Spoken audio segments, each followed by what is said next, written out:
ನಮಸ್ಕಾರ. ಸುದ್ದಿ ಮೃದಂಗ ವಿಶೇಷ ಕಾರ್ಯಕ್ರಮಕ್ಕೆ ಸ್ವಾಗತ. ನಾನು ಎಚ್ ಸುಧೀಂದ್ರ ಕುಮಾರ್. ಯಶವಂತಪುರ ಕ್ಷೇತ್ರದಲ್ಲಿ ಶೋಭಾ ಕರಂದ್ಲಾಜೆ ಪ್ರವಾಸ, ಕಾರ್ಯಕರ್ತರ ಉತ್ಸಾಹ. RP ಪ್ರಕಾಶ್. ಏನಿದು ಕಾರ್ಯಕ್ರಮ, ಏನಾಯಿತು, ಈ ತಲೆ ಬರಹದ ವರದಿ ಕೊಡ್ತೇನೆ. ಏನು ಅಂತಂದರೆ, ಭಾರತೀಯ ಜನತಾ ಪಕ್ಷದ ಯಶವಂತಪುರ ಗ್ರಾಮಾಂತರ ಮಂಡಲದ ಅಧ್ಯಕ್ಷ RP ಪ್ರಕಾಶ್ ಅವರು ತಮ್ಮ ನೂತನ ಪದಾಧಿಕಾರಿಗಳನ್ನು ನೇಮಕವನ್ನು ಮಾಡಿ ಹಲವರಿಗೆ ನೇಮಕಾತಿ ಪತ್ರವನ್ನು ವಿತರಣೆಯನ್ನು ಮಾಡಿದರು. ಪಕ್ಷದ ಪೇರೆಂಟ್ ಬಾಡಿಗೆ ಸಂಬಂಧಪಟ್ಟಂತೆ ಉಪಾಧ್ಯಕ್ಷಗಳನ್ನು, ಕಾರ್ಯದರ್ಶಿಗಳನ್ನು ನೇಮಕ ಮಾಡಿದಂಥದ್ದು, ಮಹಾಶಕ್ತಿ ಕೇಂದ್ರಗಳಿಗೆ, ಕೆಲವೊಂದು ಮಹಾಶಕ್ತಿ ಕೇಂದ್ರಗಳಿಗೆ ಅಧ್ಯಕ್ಷರ ನೇಮಕ ಮಾಡಿದಂಥದ್ದು, ವಿವಿಧ ಮೋರ್ಚಾಗಳಿಗೆ ಅಧ್ಯಕ್ಷರ ನೇಮಕ ಮಾಡಿದ್ರು. ಇನ್ನು ಕೆಲವೊಂದಷ್ಟು ನೇಮಕಗಳ ಬಾಕಿ ಇದೆ, ಅದನ್ನು ಶೀಘ್ರದಲ್ಲೇ ನೇಮಕಾತಿಯನ್ನು ಪೂರ್ಣಗೊಳಿಸುವ ಭರವಸೆಯನ್ನು RP ಪ್ರಕಾಶ್ ನೀಡಿದರು. ಅವರ ಗೃಹ ಕಚೇರಿಯಲ್ಲಿ ನಡೆದಂತಹ ಸಮಾರಂಭದೊಳಗೆ RP ಪ್ರಕಾಶ್ ಮಾತನಾಡ್ತಾ ಒಂದು ಮಾತನ್ನು ಹೇಳಿದರು. ನಾವು ಸಾಮಾನ್ಯ ಕಾರ್ಯಕರ್ತರು, ಪಕ್ಷದ ದೃಷ್ಟಿಯಿಂದ ಕೆಲಸವನ್ನು ಮಾಡಬೇಕು, ಸ್ಥಾನಮಾನದ ಆಸೆಗಳು ಮುಖ್ಯವಲ್ಲ. ನಾನೇ ಕಳೆದ 30-35 ನಿರಂತರವಾಗಿ ನಾನು ಸೇವೆಯನ್ನು ಮಾಡ್ತಾ ಇದ್ದೇನೆ, ಕಾರ್ಯಕರ್ತನ ಕೆಲಸವನ್ನು ಮಾಡ್ತಾ ಇದ್ದೇನೆ, ಕೊಟ್ಟ ಜವಾಬ್ದಾರಿಯನ್ನು ನಿರ್ವಹಿಸ್ತಾ ಇದ್ದೇನೆ. ಹಲವರು ಅಂತಾರೆ, ನಿಮ್ಮ ಸರ್ಕಾರ ಬಂದಾಗಲೇ ನೀವು ಒಂದು ಬೋರ್ಡ್ ಚೇರ್ಮನ್ ಆಗಲಿಲ್ವಲ್ಲ ಅಂಥೇಳಿ ಅಂತ. ಯಾವುದೇ ಕಾರಣಕ್ಕೂ ಯಾವುದೇ ಸ್ಥಾನದ ಆಸೆಯನ್ನು ಇಟ್ಟುಕೊಂಡು ಸೇವೆ ಮಾಡುವುದು ಬೇಡ. ಜವಾಬ್ದಾರಿ ಕೊಟ್ಟಿದ್ದಾರೆ, ಆ ಜವಾಬ್ದಾರಿಯನ್ನು ನಿರ್ವಹಿಸೋಣ ಅನ್ನುವಂಥ ಮಾತುಗಳನ್ನು RP ಪ್ರಕಾಶ್ ಆಡಿದ್ರು. ಆ ಮಾತುಗಳನ್ನು ಆಡುವ ಮಧ್ಯೊಳಗೆ ಇನ್ನೊಂದು ಮಾತನ್ನು ಹೇಳಿದ್ರು. ಕೇಂದ್ರ ಸಚಿವೆ ಶೋಭಾ ಕರಂದ್ಲಾಜೆಯವರು ಯಶವಂತಪುರ ಕ್ಷೇತ್ರದಲ್ಲಿ ಪ್ರವಾಸ ಮಾಡ್ತಾ ಇದ್ದಾರೆ. ಸಮಯ ಸಿಕ್ಕಾಗೆಲ್ಲವೂ ಕೂಡ ಕ್ಷೇತ್ರಕ್ಕೆ ಒಂದು ದಿನ ಮೀಸಲಾಗಿಡ್ತಾ ಇದ್ದಾರೆ. ದೆಹಲಿಯ ಕಾರ್ಯಕ್ರಮವನ್ನು ಹೊರತುಪಡಿಸಿದ್ರೆ ಬೆಂಗಳೂರಿನ ರಾಜಧಾನಿಯಲ್ಲಿರುವಾಗ ಒಂದು ದಿವಸ, ಅರ್ಧ ದಿವಸವಾದರೂ ಕೂಡ, ವಾರಕ್ಕೊಮ್ಮೆ ಆದರೂ ಕೂಡ ಕ್ಷೇತ್ರಕ್ಕೆ ಭೇಟಿಯನ್ನು ನೀಡುವುದರ ಮೂಲಕವಾಗಿ ನಮ್ಮ ಕಾರ್ಯಕರ್ತರ ಉತ್ಸಾಹವನ್ನು ಹೆಚ್ಚಿಸ್ತಾ ಇದ್ದಾರೆ. ಶೋಭಾ ಕರಂದ್ಲಾಜೆಯವರ ಪ್ರವಾಸ ಕಾರ್ಯಕರ್ತರನ್ನು ಉತ್ಸಾಹಕ್ಕೆ ಅವಕಾಶ ಮಾಡಿಕೊಡ್ತಾ ಇದೆ ಎನ್ನುವಂಥ ಮಾತುಗಳನ್ನು ಆಡಿದ್ರು. ಅದರ ಜೊತೆಗೆ ಸೂಕ್ಷ್ಮವಾಗಿ ಇನ್ನೊಂದು ಮಾತನ್ನು ಹೇಳಿದರು. ಶೋಭಾ ಕರಂದ್ಲಾಜೆಯವರು ಸಾಕಷ್ಟು ಓಡಾಟವನ್ನು ಮಾಡ್ತಾ ಇದ್ದಾರೆ. ಮತದಾರರು, ಕಾರ್ಯಕರ್ತರು, ಬಂಧು ಬಳಗ ಅವ್ರನ್ನೆಲ್ಲರನ್ನೂ ಕೂಡ ಅತ್ಯಂತ ಆತ್ಮೀಯತೆಯಿಂದ ಆಹ್ವಾನವನ್ನು ಮಾಡ್ತಾ ಇರೋದನ್ನು ನೋಡಿದಾಗ ಬಹುಶಃ ಮುಂದೆ ಎಲ್ಲೋ ಅವರು ಮತ್ತೆ ಇಲ್ಲಿ ಅಭ್ಯರ್ಥಿ ಆಗಬಹುದೇನೋ ಅನ್ನುವ ಆಸೆ ನಮ್ಮಲ್ಲಿದೆ ಅನ್ನುವಂಥ ಮಾತುಗಳನ್ನು ಆಡಿದ್ರು. ಅದೇ ರೀತಿ ಜವಾಬ್ದಾರಿಗಳನ್ನು ಕೊಟ್ಟಿದ್ದೇವೆ, ಆ ಜವಾಬ್ದಾರಿಯನ್ನು ಪಡೆದು ಏನು ಕೆಲಸ ಮಾಡಬೇಕು, ಹೇಗೆ ಕೆಲಸ ಮಾಡಬೇಕು ಅನ್ನುವಂಥ ವಿವರಗಳನ್ನು ಕೊಟ್ಟರು. ಜಿಲ್ಲಾಧ್ಯಕ್ಷರಾಗಿರ್ತಕ್ಕಂಥ ಹರೀಶ್ ಅವರ ನಿರ್ದೇಶನದ ಮೇರೆಗೆ, ಶೋಭಾ ಕರಂದ್ಲಾಜೆಯವರ ಮಾರ್ಗದರ್ಶನದ ಮೇರೆಗೆ ಈ ನೇಮಕಾತಿಗಳನ್ನು ನೀಡ್ತಾ ಇದ್ದೇನೆ ಅನ್ನುವಂಥ ಮಾತುಗಳನ್ನು ಆಡಿದ್ರು. ನಮ್ಮದು ಒಂದು ಪದಾಧಿಕಾರಿಗಳನ್ನ ಒಂದು ಘೋಷಣೆ ಮಾಡಿದ್ರೆ ಅಟ್ಲೀಸ್ಟ್ ನಮ್ಮದು ಕ್ಷೇತ್ರದಾದ್ಯಂತ ಒಂದು ಪ್ರಚಾರ ಆಗಲಿ. ಒಂದು ನಮ್ಮ ಪದಾಧಿಕಾರಿಗಳು ಒಂದು 6ರಿಂದ 7 ವಾರ್ಡು, ಇವತ್ತು ಇನ್ನೂ ಒಂದು 3-4 ವಾರ್ಡು ನಮ್ಮದು ಘೋಷಣೆ ಆಗಬೇಕಾದ್ರೆ ಕೆಲವು ಕಡೆ ಗೊಂದಲ ಏನಿಲ್ಲ. ನಮ್ಮಲ್ಲಿ ಒಂದು 3-4 ಜನ ಆಕಾಂಕ್ಷಿಗಳು ನನಗೆ ಮತ್ತು ನನಗೂ ಕೊಡಿ ಅಂತ ಕೇಳೋ ಒಂದು ಅಭಿಪ್ರಾಯಕ್ಕೆ ನಮ್ಮಲ್ಲೂ ಗ್ರಾಮಾಂತರದಲ್ಲಿ ಶುರುವಾಗಿದೆ.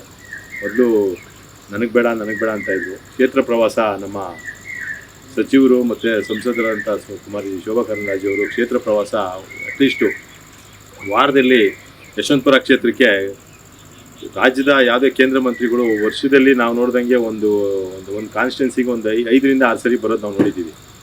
ಯಶವಂತಪುರ ಕ್ಷೇತ್ರಕ್ಕೆ ವಿಶೇಷವಾಗಿ ಸುಮಾರು ಏನಿಲ್ಲ ಅಂದ್ರೂ ಯಾವುದೇ ಕಾರ್ಯಕ್ರಮ ಅವತ್ತಿಲ್ಲ, ಇಲ್ಲಿ ಡೆಲ್ಲಿಲಿ ಏನಾದರೂ ಇದ್ದರು ಅಂದರೆ, ಅಕಸ್ಮಾತ್ ಬೇರೆ ಕಡೆ ಪ್ರವಾಸ ಇದ್ದರು ಅಂದರೆ ಬರೋದು ಬಿಟ್ಟರೆ ಕಾರ್ಯಕ್ರಮಗಳಿಗೆ, ಹಿಂಗೆಲ್ಲ ಕಾರ್ಯಕ್ರಮಗಳು ಅವರೇ ಕೇಳ್ತಾರೆ. ಇವತ್ತು ಯಾವುದಾರ ಮದುವೆ ಆಗಿದ್ದರೆ ಅಟ್ಲೀಸ್ಟ್ ನಾನು ಊರಲ್ಲಿ ಇದ್ದಿದ್ದ ದಿವಸ, ನಾನು ಬೆಂಗಳೂರಲ್ಲಿ ಇದ್ದಿದ್ದ ದಿವಸ ಅವ್ರ ಮನೆ ಹತ್ರ ಕರ್ಕೊಂಡೋಗಿ, ಹುಡುಗಿ ಗಂಡು ಹೆಣ್ಣು ಮನೇಲಿ ಇದ್ದಿದ್ದ ದಿವಸ ನಾನು ಕರ್ಕೊಂಡೋಗಿ ಭೇಟಿ ಮಾಡಿಸಿ, ಇಲ್ಲ ಯಾವುದಾರ ದೇವಸ್ಥಾನ ಓಪನಿಗೆ ಮೊನ್ನೆ ನಮ್ಮ ಕೃಷ್ಣಣ್ಣವರು ದಿನ್ನೇಪಾಳ್ಯದಲ್ಲಿ 2-3 ದಿವಸ ಕರೆದ್ರು. ಪಾಪ 2-3 ದಿವಸ ಅವರು ಇದ್ಬೇಕಾದ್ರೆ ನಮ್ಮ ದೇವಸ್ಥಾನ ಇಲ್ಲಿ ನಾವು ಪಟಲಮ್ಮ ದೇವಸ್ಥಾನ ಮಾಡಬೇಕಾದ್ರೂ ನಾವು ಅವತ್ತಿರಲಿಲ್ಲ. ಅವರು ಕೇರಳ ಪ್ರವಾಸ ಇದ್ದರು.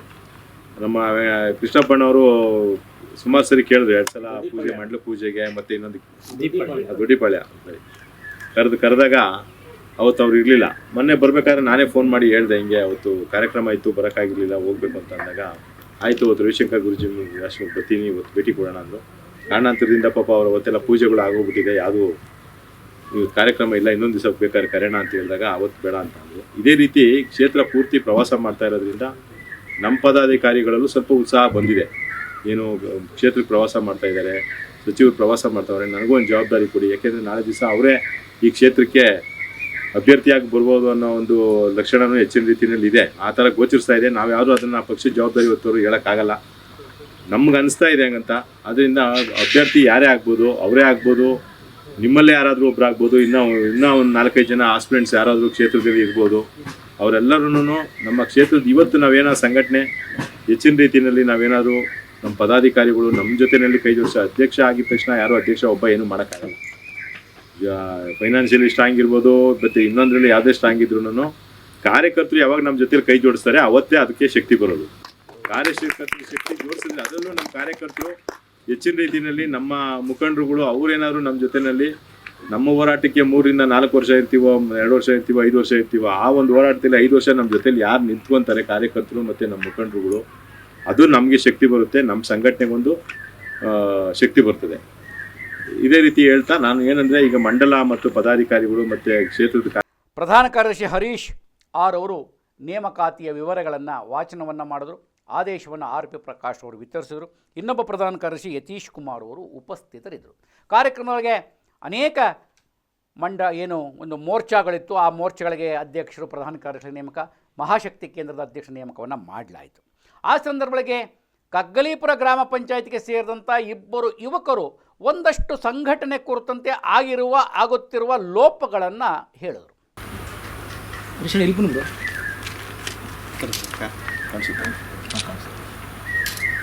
ಕುಮಾರ್ ಜಿ ಉಪಾಧ್ಯಕ್ಷರಾಗಿ ಆಯ್ಕೆಯಾಗಿರ್ತಾರೆ.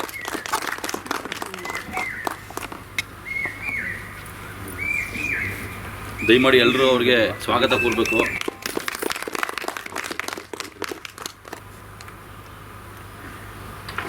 ಹಾಗೆ ಪ್ರೇಮ್ ಕುಮಾರ್ ಕೆ ಅವರು ಸೇವೆ ಸಲ್ಲಿಸಿದ್ದಾರೆ. ಗುರುಪ್ರಸಾದ್ HL ರವರು ಪ್ರಧಾನ ಕಾರ್ಯದರ್ಶಿಯಾಗಿ ಆಯ್ಕೆಯಾಗಿದ್ದಾರೆ OBC ಮೋರ್ಚಾಗೆ. ಜಿತೇಂದ್ರ ಪ್ರಸಾದ್ ಅವರು ಪ್ರಧಾನ ಕಾರ್ಯದರ್ಶಿಯಾಗಿ ಆಯ್ಕೆಯಾಗಿದ್ದಾರೆ. ಸಮಸ್ಯೆ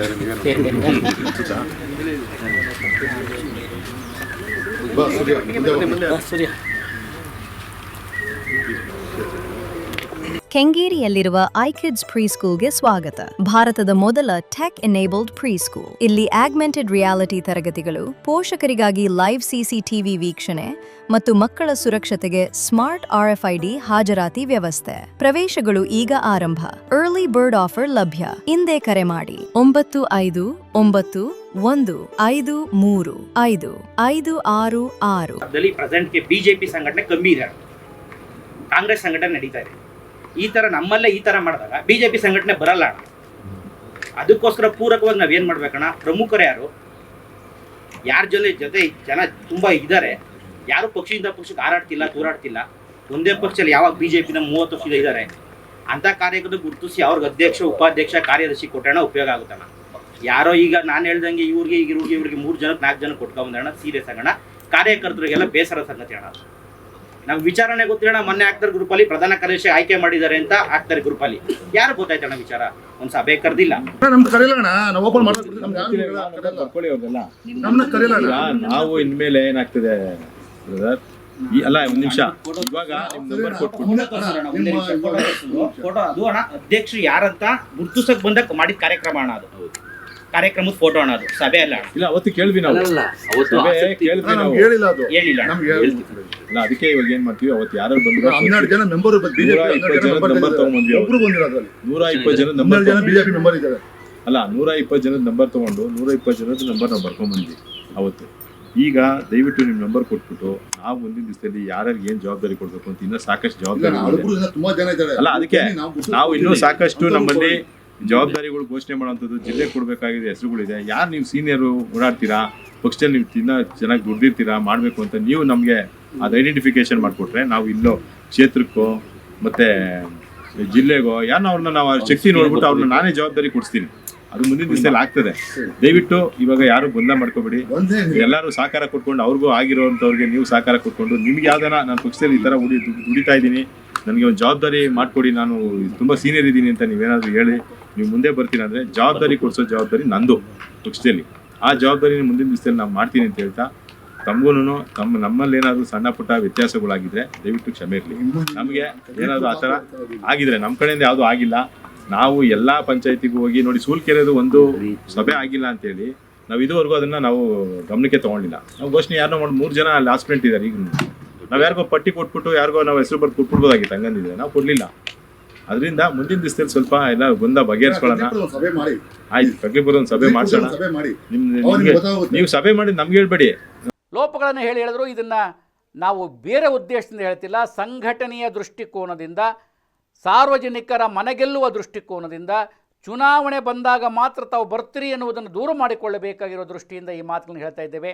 ನೀವು ನೈಜ ಕಾರ್ಯಕರ್ತರನ್ನು ಗುರುತಿಸಿ ಅನ್ನುವ ಮಾತನ್ನು ಕಗ್ಗಲೀಪುರದ ಕೆಲ ಯುವಕರು ಹೇಳಿದರು.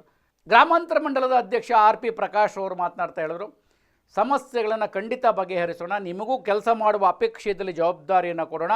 ಈಗಾಗಲೇ ನಾನು ಪ್ರವಾಸವನ್ನು ಮಾಡಿ ಅಲ್ಲಿಯೇ ಹೆಸರುಗಳನ್ನು ಪಡೆದುಕೊಂಡು ನೇಮಕಾತಿಯನ್ನು ಮಾಡ್ತಾ ಇದ್ದೇವೆ. ಕಗ್ಗಲೀಪುರ ಪಂಚಾಯಿತಿಯಲ್ಲಿ ತೊಂದರೆ ಆಗಿದೆ ಅನ್ನುವಂಥ ಕುರಿತು ಮತ್ತೊಮ್ಮೆ ಸಭೆಯನ್ನು ನೀವೇ ಕರೀರಿ, ಅಲ್ಲೇ ಕೂತು ಬಗೆಹರಿಸೋಣ. ಇದು ಜವಾಬ್ದಾರಿ ತೆಗೆದುಕೊಂಡು ಮಾಡುವ ಕೆಲಸವೇ ವಿನಃ ಸ್ಥಾನಕ್ಕಾಗಿ ಕೆಲಸ ಅಲ್ಲ ಅನ್ನುವಂಥದ್ದನ್ನು ಅವರನ್ನು ಸಮಾಧಾನ ಪಡಿಸೋರು. ನಿಜಕ್ಕೂ ಆರ್ ಪಿ ಪ್ರಕಾಶ್ ಅವರು ನೇಮಕಾತಿಗೆ ಮುನ್ನವೇ ಮಹಾಶಕ್ತಿ ಕೇಂದ್ರಗಳಿಗೆ ಭೇಟಿಯನ್ನು ಕೊಟ್ಟು ಎಲ್ಲರ ಸಭೆಗಳನ್ನು ನಡೆಸಿ ಮನವೊಲಿಸಿಕೊಂಡು ಈ ಕಾರ್ಯಕ್ರಮ ಮಾಡ್ತಾ ಇರ್ತಕ್ಕಂಥ ಅತ್ಯಂತ ವಿಶೇಷ ಅಂತ ಹೇಳ್ತಾ ಕಾರ್ಯಕ್ರಮಗಳಿಗೆ ಹಲವರು ಉಪಸ್ಥಿತರಿದ್ದರು. ಅವರೆಲ್ಲರ ವಿವರಗಳನ್ನು ನಿಮಗೆ ಕೊಡ್ತಾ ಇದ್ದೇನೆ. ನೇಮಕಾತಿ ಆದೇಶ ಪಡೆದಂಥವ್ರ ವಿವರಗಳನ್ನು ಕೊಡ್ತಾ ಇದ್ದೇನೆ. ಯಶವಂತಪುರ ಗ್ರಾಮಾಂತರ ಮಂಡಲದ ಪದಾಧಿಕಾರಿಗಳ ನೇಮಕವನ್ನು ಮಾಡುವುದರ ಮೂಲಕವಾಗಿ ಗ್ರಾಮಾಂತರದೊಳಗೆ ಸಂಘಟನೆಯ ಕ್ರಿಯಾಶೀಲತೆಗೆ ಒತ್ತು ಕೊಡ್ತಾ ಇರ್ತಕ್ಕಂಥ ಆರ್ ಪಿ ಪ್ರಕಾಶ್, ಅದಕ್ಕಿಂತ ಹೆಚ್ಚಾಗಿ ಶೋಭಾ ಕರಂದ್ಲಾಜೆ ಅವರ ಪ್ರವಾಸದಿಂದ ಕಾರ್ಯಕರ್ತರಲ್ಲಿ ಹುಮ್ಮಸ್ಸು ಬಂದಿದೆ. ಮುಂದೆ ಅವರೇ ನೆಕ್ಸ್ಟ್ ಅಭ್ಯರ್ಥಿ ಏನೋ ಅಂತ ಗೋಚರವಾಗುತ್ತಿದೆ ಅಂತ ಹೇಳಿರ್ತಕ್ಕಂಥದ್ದು ಕೂಡ ರಾಜಕೀಯದಲ್ಲಿ ಸಂಚಲನ ಮೂಡಿಸಿದೆ ಅಂತ ಹೇಳ್ತಾ ಈ ಎಲ್ಲ ಸುದ್ದಿಗಳು ನಿಮ್ಮ ಗಮನಕ್ಕೆ ಕೊಡ್ತಾ ಇದ್ದೇನೆ. ಮತ್ತು ವಿಶೇಷ ಸುದ್ದಿ, ವಿಶೇಷ ಮಾಹಿತಿಯನ್ನು ಹೊತ್ತು ಬರ್ತಾರೆ. ನಮಸ್ಕಾರ.